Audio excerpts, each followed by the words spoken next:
Good morning, everyone.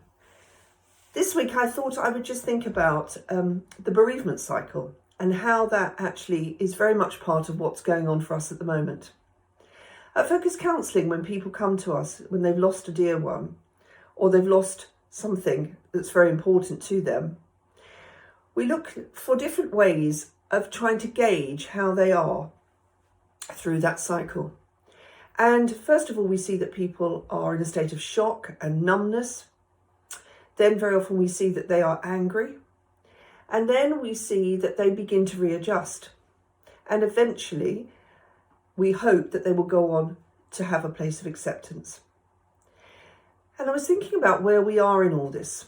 When we first started, we were shocked and certainly didn't know what was going on, and we felt rather numb about it. And then we know that some people felt very angry, and we saw that in the shops and various other things around the country. And now we're all stuck in this readjustment. And I don't know about you, but I have been amazed about how so many people are just readjusting to what life is like at the moment. But it's very difficult because we just don't know how long we've got to adjust to this. And when we look for people getting better in the cycle, we look for them coming through to this acceptance. And I think that probably a lot of people are still not able to accept what's happened. And we need to really help them with that, because it will get better and it won't be like this forever.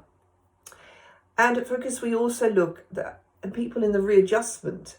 If they aren't readjusting, sometimes that's when we see they get depressed from losing their loved one.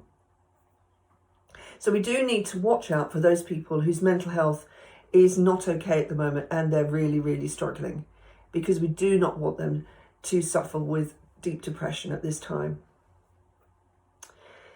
So if we're all caught in this readjustment, the one benefit of that, of course, is that we're all caught in that together. And that means that there is this collective consciousness of trying to adjust together and be with each other.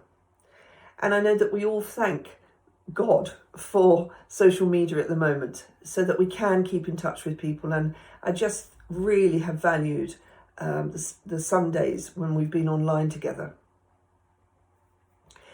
But I think we can also help ourselves in this time to keep positive in this readjustment. And we can do that in all sorts of different ways. And one of them is by turning off the news or turning off our news app. We don't have to be looking at this news 24 hours a day. We do need to be informed, and we do need to probably know about the briefings, but we don't need to watch it all the time. We need to be kind to ourselves, to those around us, and to have grace, possibly when we've never had it before. Because it's not always being easy.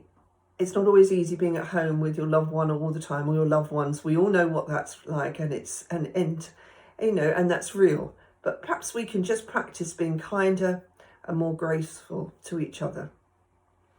Social distancing, that's something that we can certainly do, and we need to be doing it. And it is hard. But yesterday, we were able to meet people in our field nearby and stand a very long way away with each other. But we were able to say Happy Easter. Be positive.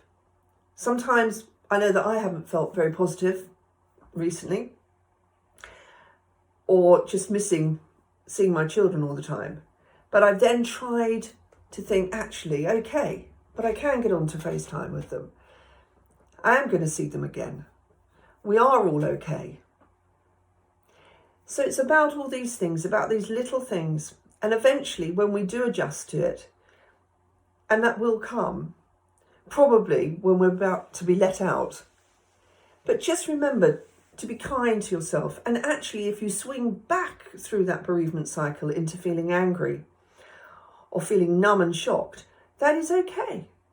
It's absolutely okay, because we're being kind to each other all the time, and we are trying to look after our mental health. But remember to have those activities each day where you get outside, particularly with the weather we've been having. It is literally vital.